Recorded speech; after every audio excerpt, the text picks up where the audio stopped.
Welcome to this month's exciting edition of Bowling Showcase, the only show to connect you with everything bowling in the bowling capital of the world, Metro Detroit. I'm your host, Mark Martin, and with me is my co-host, Stephanie Pankson. Hi, Stephanie. Hi, Mark. You know, this is an exciting time for MDU-SBC and Bowling Showcase. Spring is hopefully just around the corner. The 2016 tournament season is in full swing, and so is the Bowling Showcase Challenge. That's right, Stephanie. We hope you've been watching at home the Bowling Showcase Challenge over the last 4 weeks. Now, if you have, you know that after the first round of action, only 4 teams remain undefeated and ready to battle to the finish and win that title. Let's not get ahead of ourselves, Mark. We'll tell the people at home more about the final rounds of the Bowling Showcase Challenge at the end of the show. But for now, it's time to get this show rolling. You're right, Stephanie. But first, we'd like to thank our host center for this month, Cherry Hill Lanes North in Clarkston. Hey, you know what? They just happen to be one of our 8 challenge teams. That's right. And later on in the show, we'll take a peek around this family-friendly bowling center and learn about all they have to offer. Now, the MDU-SBC bowling season is at the halfway point, and things are moving pretty fast. Mark, what are some of the top stories making the MDU-SBC news this month? Honored recently at Thunderbolt Lanes was the Blair Catering Team, which had the top team game in the nation last year for a 1-woman, 4-man team with 1355, bowled at Country Lanes in Farmington Hills on February 10th of 2015. Members of the team were Theodore Sims Jr., who shot 208, Consuelo Cleveland 258, Dennis Gardner 289, Frank Robinson III 300, and Kenny the Gambler Rogers 300. MDU-SBC annual meeting was recently held at Mayflower Lanes in Redford. The purpose of the meeting is to elect directors, youth directors, delegates to conventions, and report progress of the organization. It was a great day for all. Recently, MDU-SBC honored Gabriel Cassisi, who shot 300 and 803 at the city tournament back at Wayne Bowl back in November, with a presentation at Indian Lanes prior to his high school match. And that's all the news you need to know in this month at MDU-SBC. Now let's jump right into this month's tournament action with a look at our second Women's Series event of the year from 10 Pins of Trenton on Bowling Showcase.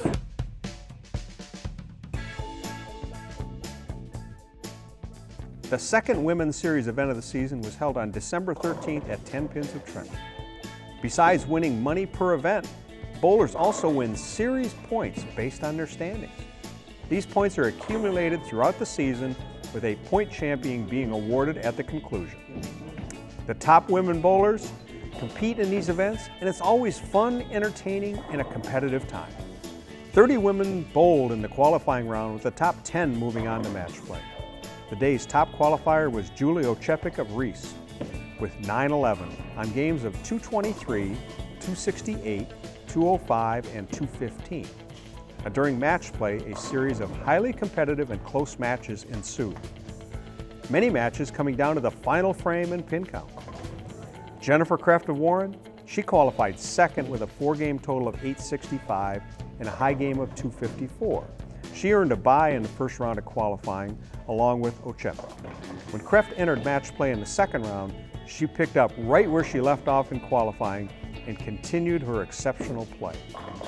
First beating last month's Women's Series winner Nicole Harrison in a very close match, 186 to 183. Then beating Kristen Truskowski 223 to 191 and earning her spot in the finals. Katie Bishop, a previous Women's Series champion, had a little bit tougher time making her way into the finals. After qualifying 4th with 826, Bishop's first match play game was against Rebecca Keegan, was probably the most competitive match of the day. After trading pin count for pin count, Bishop and Keegan ended the match in a tie at 222.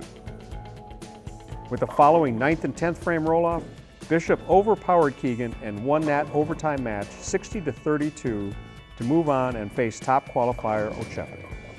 This match was also highly competitive, one with both ladies trading strikes, spares, and pin counts. But when it was over, Bishop narrowly beat out Ochepik 199 to 192 to advance to the final match against Kreft. And what a match it was. Both bowlers seemed to be troubled by the lane conditions, with balls seemingly taking on a life of their own. Each bowler having trouble gaining and keeping the lead from the other, a seesaw battle ensued, trading strikes and spares back and forth. Finally, in the end, Jennifer Kreft was able to forge into the lead and win the match 202 to 192. As frustrating as the bowling was in the last match, both ladies shared smiles and congratulations and acknowledged each other's skill and determination. I mean, that was just a complete grind. It was just a brutal pair. It was just making sure that I make my spares and just try to keep it as close as I could. Yeah, I actually skipped this pair in qualifying. I didn't hit it, so it was kind of brutal for both of us. But neither one of us could get all 10 to fall down, but I didn't want to make any drastic moves or make any ball changes. I just tried to stick with it and hope they would fall when they needed to, and they did.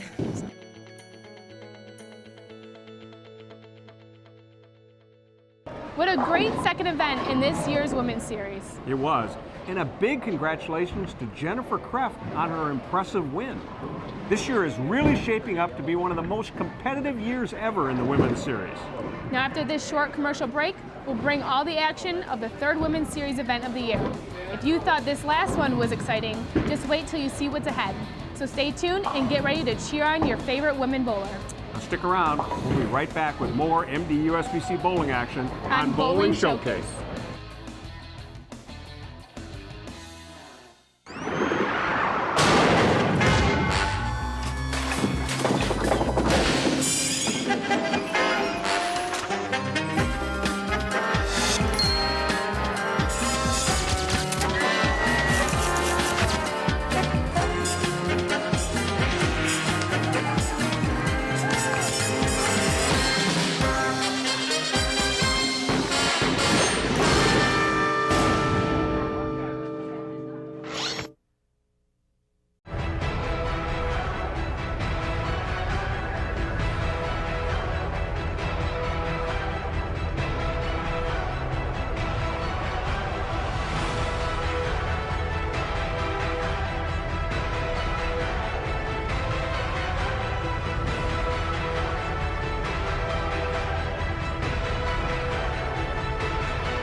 Owning and operating a bowling center is a unique business, and no one knows it like Sandy Hansel and Associates.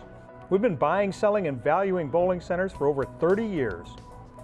We've sold over 500 centers and valued more than 1,200 centers throughout the United States and Canada.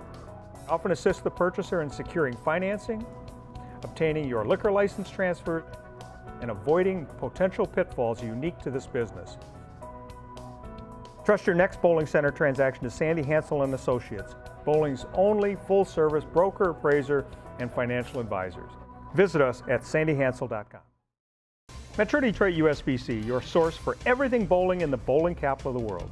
We support USBC certified league and tournament competition. We provide 11 tournaments for all members of our association, including men, women, youth, seniors, scratch, and handicap competition. The top reasons for belonging to the Metro Detroit USBC are having your average recognized, bonding of league funds, rules of the game, assistance in resolving league issues, equipment standards of the game, charities, and awards. Visit us at mdusbc.com. Welcome back. We're having a great time bringing you all the action and excitement of the 2016 bowling season, all right here on Bowling Showcase. Are we having fun yet, Stephanie? Yep. Now, Stephanie and I, we're both avid bowlers. We know that bowling is really for everyone. Doesn't matter your age, your gender, or your ability. You know, whether you're a pro, a league bowler, you know what, or just having fun on a Friday night. Bowling is a lifelong activity. You can have fun, be competitive, and make lifelong friends. So if you're not a bowler yet, what are you waiting for? Get to your local center and give it a try. Good advice, Stephanie. Okay, now let's get back to some bowling action with our third Women's Series event of the season held at Mayflower Lanes in Redford.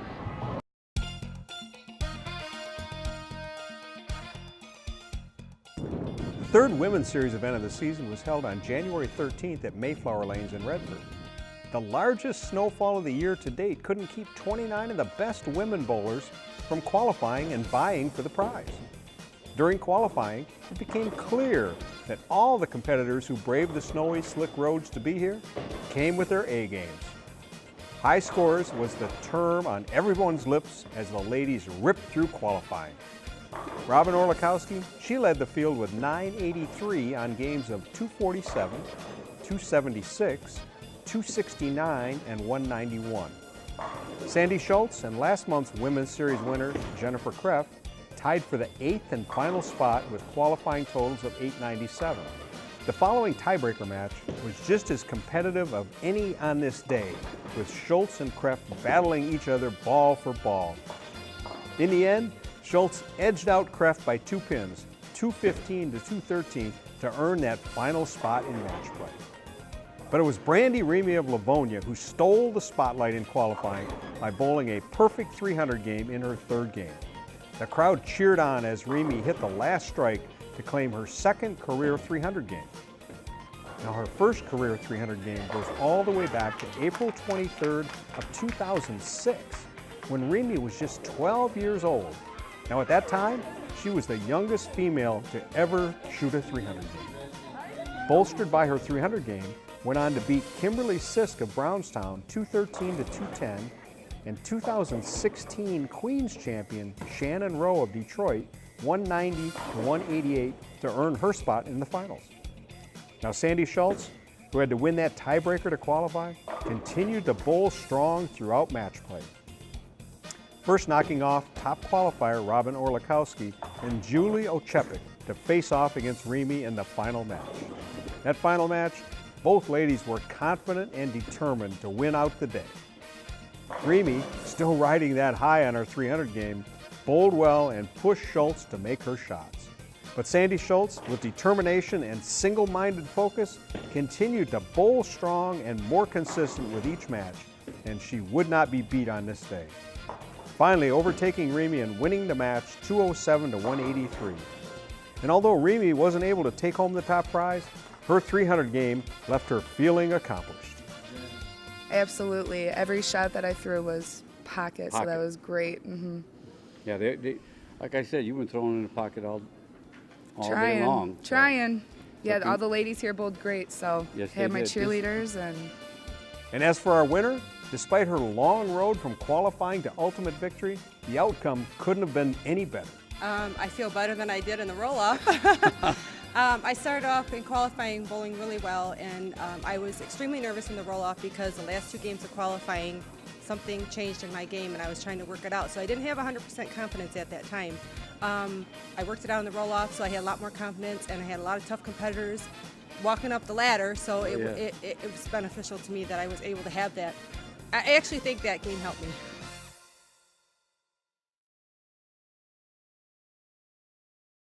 Congratulations to Sandy Schultz for her impressive win in this month's Women's Series event. And a special congratulations to Brandy Rieme in her 2nd career 300 game. That is some impressive bowling. Now Mark has a special guest to tell us all about our host center for this month, Cherry Hill Lanes North in Clarkston. Take it away, Mark. I'm here with Greg Gumto, the proprietor of Cherry Hill Lanes North. Greg, thanks for hosting our show this month. We really appreciate it. You've been at this center for how long now? We've been here since 2004, and our family's been in this center since 1985. And how did your family get involved in the business? Well, back in 1948, my grandfather built the Mercury Lanes in Dearborn, which is still run by my sister Sue, her husband, and I. And then they branched off from there. Cherry Hill Lanes in Dearborn Heights is run by my uncle, and the family came out here in 1985, and we took over the center with my cousin Jim and my sister Sue. Family also has a couple of centers up in the Grand Blanc area, Grand Blanc Lanes and the Galaxy Lanes. Well, that's great. I mean, you guys are deeply invested in bowling. So you got some high school bowling going on too. Tell me a little bit about that. Yes, we're right in the middle of the most exciting time in high school bowling. And as many of you know, that high school, the varsity sport of high school is recognized by the MHSAA. And here at Cherry Hill Lanes North, we host 3 high schools, our Clarkston High School, Holly High School, and Brandon High School. And coming up this weekend, we have our regional event, which we're hosting here at Cherry Hill North on Friday and Saturday. So what else do you have going on at the center here? I know you've got a nice game room. Tell us a little bit about Yes, that. we just updated our game room area, and we have birthday parties, we have group outings, we have a little something for everybody from ages 4 to 100. You know, as you've mentioned several times, bowling's a lifetime sport, and we have something for everybody from competitive league bowling, recreational league bowling. And we also do corporate events. We have a banquet facility, and we have a smaller, more intimate room in our 11th frame. And so we have a little bit of something for everybody. A little bit for everybody. How much better can that be? So Greg, you've got a website for Cherry Hill Lanes North, and tell us a little bit about that. Yes, we encourage you to visit our website. Our website shows pretty much everything we have to offer, including a virtual tour of our center. So you can literally go through our center and check us out. All right, that's great. Yes. Thank you again for hosting us this month. We greatly appreciate it, and good luck in the future. Thanks, Mark. Thanks, Mark, and a big thank you to Cherry Hill Lanes North. Next, it's time to boost your bowling IQ when we return with more Bowling Showcase.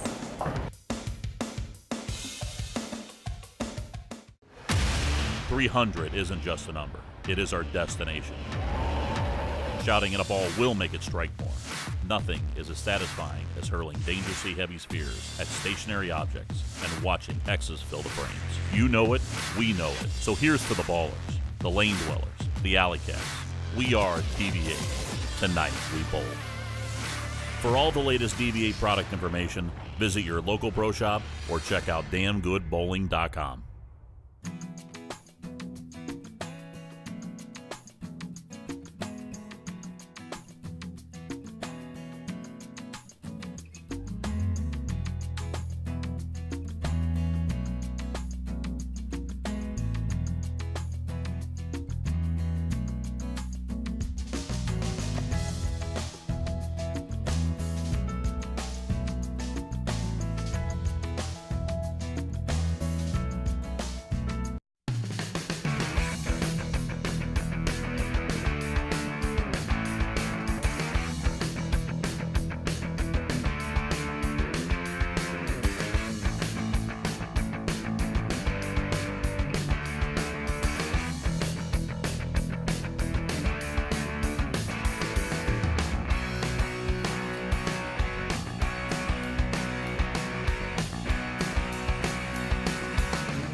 Welcome back to Bowling Showcase. Now it's time to boost your bowling IQ with Metro Detroit Bowling and Resource Center's Gold Coach, Lou Marquez.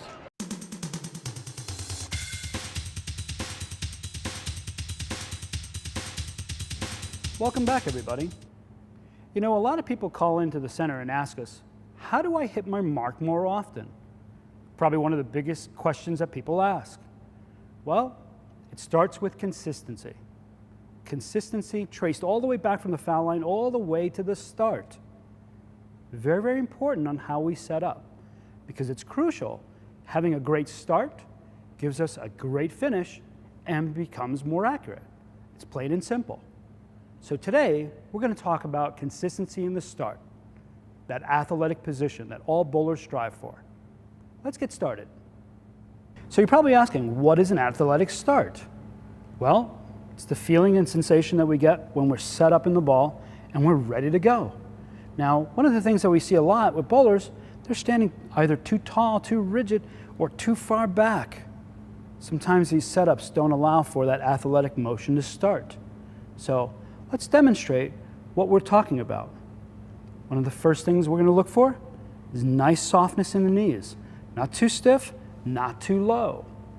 We want to have like the air deflated out of a tire, just slightly, just nice and free and loose, slight bend, kind of the knees over the shoes or over the toes. Now, with the upper body, we want to have that spine tilt or that angle of our posture slightly forward, a few degrees. That allows our chin to be over our knees and over our toes. Now, this alignment here is called the athletic start. Now, too far back, again, slow starting. Too far forward, probably too quick. runs into a lot of trouble with timing. So let's see what that looks like with a ball in our hand.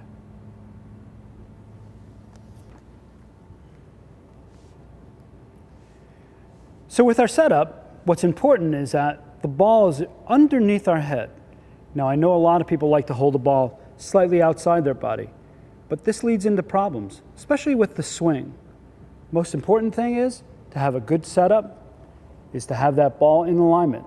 This allows for the hand and eye coordination to be set and gets the momentum of the ball movement going away from the body in the right position.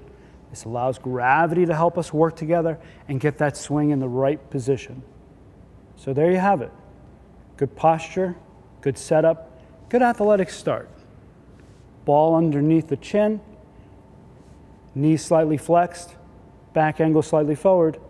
And if you happen to notice, look at my shoulders here for a second. They're not square. You won't see this anymore. This is the old game. This is the modern game. Or what they call dropping your shoulder.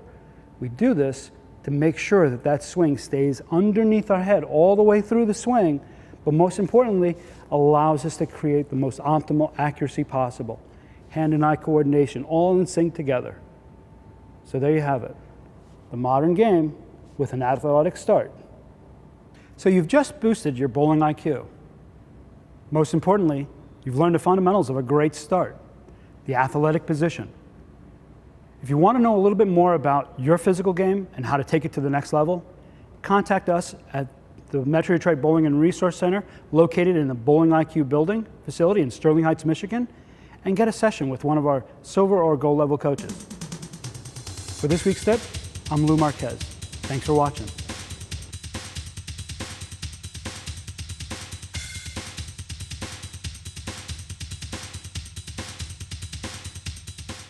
Thanks, Lou. We'll have more tips, tricks, and techniques to boost your bowling IQ every month right here on Bowling Showcase. Now let's take a look at the prestigious MDUSBC Masters Tournament from 300 Bowl in Waterford.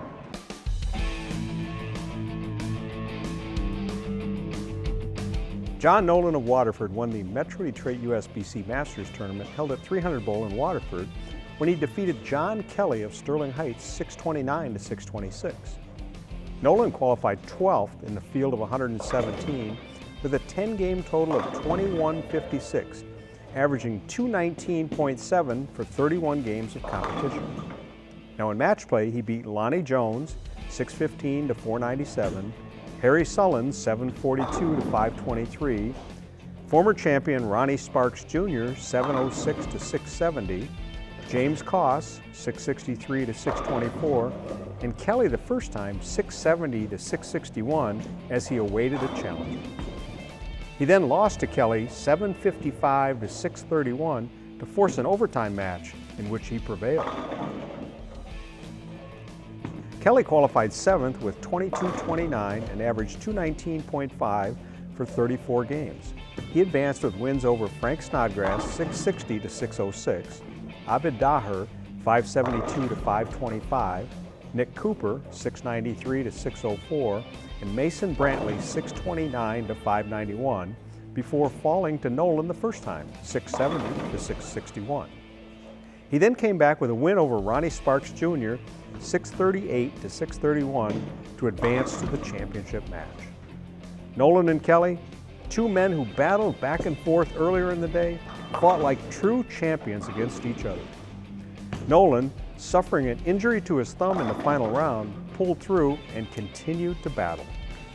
As much a test of endurance and stamina for both men, one small mistake or technical error on either one's part could have been disastrous. But when it was all over, both men shared their mutual respect for each other and acknowledged their opponent's skill and mastery. Yeah, no, I was able to get right on the gutter, just throw it hard, and it worked out for me. And I was able to do that on this pair too, but like I said, the last game, it just came down to speed and threw a couple shots too fast, and it is what it is. Yeah, he had some, he was due, because I had some pretty good breaks against him in the, when we were down to the final two of the winner's bracket, tripped a couple 4-pins, so in all honesty, I was pretty lucky just to not have to go down to the loser's bracket, and he bowled his tail off to get back in there and get some revenge on me, and tell you what, it wasn't looking good even going towards the end of the second match, to be honest. I tried a little, moving in a little bit to try to create a little angle and maybe kind of disrupt his ball motion, but threw a few bad ones and paid, maximum penalty for it. So ultimately, with 2 games to go, I decided to go back out where I've been the whole tournament. I had a really good look, outside the first arrow, and fortunately, I kind of mustered up a few strikes at the end there to sneak one out.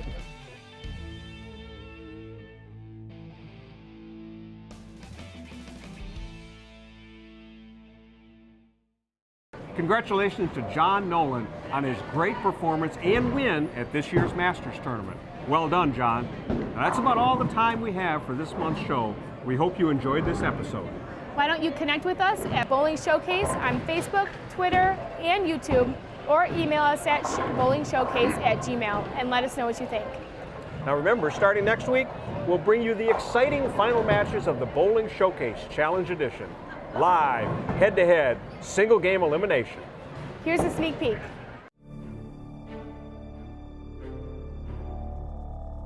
The Bowling Showcase Challenge Trophy is on the line as 8 teams compete in a 7-week bowling battle that will leave only one team standing and victorious. After exciting weeks of opening round matches, only 4 unbeaten teams remain. Today, 2 of those teams meet in our first match of round 2, head-to-head. When it's all over, the winning team will move on to the championship round, the Bowling Showcase Challenge Trophy within their reach. 2 teams, 1 elimination match, the first match of head-to-head of round 2. Lady Liberty versus Thunderbolt Lanes. The battle begins right now from the bowling capital of the world on Bowling Showcase Challenge Edition. The excitement continues next week, so don't miss out.